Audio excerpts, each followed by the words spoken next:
میں تو ایک لاش ہوں، لاش کو ڈرنے کا کوئی حق نہیں ہے. میرا سب کچھ چھن گیا، میری ماں فالج زدہ ہو گئی، میں تباہ و برباد ہو گیا، مگر ایک قیدی جو اس وقت قید کے اندر ہے، اڈیالہ جیل کی قید کے اندر اور سیل کے اندر ہے، قیدی نمبر 804، وہ قیدی آزاد ہے.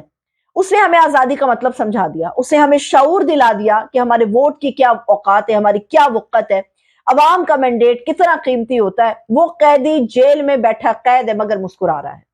آج مولانا عباس بپی صاحب نے جو گفتگو کی، یہ تو صرف ایک شخص کی گفتگو ہے جو اب پی ٹی آئی کا حصہ نہیں رہا، مگر وہ اس بات پہ شرمندہ ہے، وہ اس بات پہ خود کو بے بس محسوس کرتا ہے کہ وہ اپنی زندگی کے لیے ایک بہترین فیصلہ جو لے کر وہ چلا تھا وہ اس کے اوپر قائم نہیں رہ سکا. وہ آج شرمندہ تھے اور انہوں نے علل اعلان سینٹ میں اپنی اس شرمندگی کو فلور پہ لا کر کھڑا کر دیا اور دکھا دیا سب کو، بتا دیا سب کو کہ میں نے غلط فیصلہ کیا تھا. 9 مئی کی مذمت، حالانکہ وہ کہتا ہے کہ میں ذمہ دار نہیں ہوں، پی ٹی آئی ذمہ دار نہیں ہے، مگر ہمیں ذمہ دار چونکہ ٹھہرا دیا گیا. ہمارے لیے جان خلاصی صرف اسی طرح سے ممکن تھی کہ ہم 9 مئی کی مذمت کر کے پی ٹی آئی سے اپنا راستہ جدا کر لیتے. آج مولانا عباس بپی صاحب نے یہ گفتگو کی. پھر انہوں نے کہا کہ اس وقت ملک کے اندر وزیر اعظم بنانے کی دوڑ ہے. ابھی بھی کچھ دیر پہلے میں بلاول بھٹو زرداری کو سن رہی تھی کہ بلاول بھٹو زرداری کہتے ہیں کہ نون لیگ کو ہم ان کی حمایت ضرور کریں گے، مگر اپنی شرائط پہ، اپنی ٹرمز پہ کریں گے، جو ہمارا دل کرے گا ان شکوں کو سامنے رکھتے ہوئے مسلم لیگ نون کی جو ہے وہ ہم حمایت کریں گے حکومت سازی کے حوالے سے. اور عباس بپی صاحب نے وہاں پر سینیٹر عرفان صدیقی صاحب جن کا تعلق مسلم لیگ نون سے ہے، معروف کالمسٹ بھی ہیں عرفان صدیقی صاحب، اتالیق ہیں مریم نواز صاحبہ کے، عرفان صدیقی صاحب کی طرف انگلی اٹھا کے اور عباس بپی صاحب نے کہا کہ ہمارے 10 ایم پی ہیں جو ہمارا مینڈیٹ، جو پی ٹی آئی کا مینڈیٹ، جو عمران خان کا مینڈیٹ لے کر جیتے تھے، مگر ان کے اوپر پریشر ہے، ان کے اوپر دباؤ ہے. میرے پہ دباؤ تھا پی ٹی آئی کو چھوڑ دو، 9 مئی کی مذمت کر دو، پی ٹی آئی سے علیحدگی کر لو، میں نے وہ سب کر لیا، جان خلاصی کی. ہمارے جو 10 ایم پی ہیں وہ توڑے گئے ہیں زبردستی اور انہیں کہا گیا کہ مسلم لیگ نون میں جا کے شامل ہو جاؤ.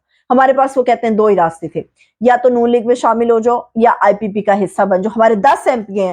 اس وقت جب یہ بات کی اور عباس بپی صاحب نے تو سینٹ کے فلور پہ کافی زیادہ گرما گرمی ہوئی، اور یہ ایک سچ ہے، یہ ایک تلخ سچ ہے، اس کو قبول کرنا چاہیے بالکل اسی طرح سے جیسے یہ تلخیاں پی ٹی آئی کے اپنے لوگ برداشت کر رہے ہیں. اب وہ پی ٹی آئی کے تو نہیں، اب وہ سنی اتحاد کونسل کے اندر لوگ شامل ہو رہے ہیں عارضی طور پہ، چونکہ یہ عمران خان صاحب کی ہدایت تھی. سینٹ کے فلور پہ اوپر مشاہد حسین سید صاحب، میں ان کی بڑی موترف رہتی ہوں، وہ جب بھی گفتگو کرتے ہیں وہ حق سچ کی بات کرتے ہیں، گو کہ ان کا تعلق مسلم لیگ نون سے ہے. تو مشاہد حسین سید صاحب نے کہا کہ یہ بات درست ہے اور یہ ہمیں ماننی بھی چاہیے. میاں نواز شریف صاحب کو بھی، وہ نون لیگ کے سینیٹر ہیں، یہ یاد رکھے، انہوں نے کہا کہ مسلم لیگ نون کو، نواز شریف صاحب کو یہ بات ماننی چاہیے کہ پی ٹی آئی کو عوامی مینڈیٹ ملا ہے، حکومت بنانے کا حق ان کا ہے. عمران خان صاحب کی رہائی کا جو سب سے پہلا مطالبہ مخالفین کے بینچز میں سے آیا ہے وہ مسلم لیگ نون کے اپنے سینیٹر مشاہد حسین سید صاحب نے کیا ہے، اور انہوں نے کہا ہے کہ عمران خان کے پاس عوامی مینڈیٹ ہے، اسے رہا ہونا چاہیے، گورنمنٹ ان کو بنانی چاہیے. اگر کوئی ایک گورنمنٹ نہیں بنا سکتا تو مل کے ایک کولیشن بنانا چاہیے 3 بڑی سیاسی جماعتوں کو، جن میں پاکستان پیپلز پارٹی شامل ہے، نون لیگ شامل ہے اور پی ٹی آئی شامل ہے. ٹی ٹی پی سے بات ہو سکتی ہے، بی ایل اے سے بات ہو سکتی ہے، تو پی ٹی آئی سے بات کیوں نہیں ہو سکتی؟ پھر انہوں نے کہا کہ پی ٹی آئی کو بھی اپنا وتیرہ درست کرنا چاہیے، ان کو سوچنا چاہیے کہ ملک کے مفاد کے لیے ہم نے بات کرنی. جو میرا نقطہ ہے، جو میرا پوائنٹ ہے، پاکستان کے آئین کے اندر یہ کہیں درج نہیں ہے کہ ایک ملک کے اندر کبھی بھی قومی حکومت ہوگی، مطلب چربا ہوگا حکومتوں کا، سیاسی جماعتوں کا، جو مل کے ایک حکومت بنائیں گی. قومی حکومت کا کوئی تصور نہیں ہے. مگر آئین مانتا کون ہے؟ آئین کی سنتا کون ہے؟ آئین تو ایک ردی کی ٹوکری میں اٹھا کر پھینک دیا گیا اور ہم نے دیکھا. اتاتارڑ آئین کی کتاب اٹھا کے کون سے اشارے کیے تھے ہمارے سامنے، وہ ساری چیزیں. تو اس وقت جو ہے وہ پی ٹی آئی کے اندر مضبوطی دیکھنے میں آ رہی ہے. اس وقت عمران خان صاحب کی رہائی کا سب سے پہلا مطالبہ ان کے مخالفین کے بینچز سے آ گیا. یہ بہت بڑی بات ہے. دوسری بات یہ ہے کہ اس وقت پاکستان کے اندر لوگ تیزی سے غائب ہو رہے ہیں، اور یہ تیزی سے غائب کیوں ہو رہے ہیں؟ جب سے سابق کمشنر راولپنڈی چٹھا صاحب نے، لیاقت علی چٹھا نے پریس کانفرنس کی ہے، اس کے بعد سے بڑے بڑے ایسے لوگ ہیں جن کے نام سامنے آ رہے ہیں، وہ غائب ہو رہے ہیں.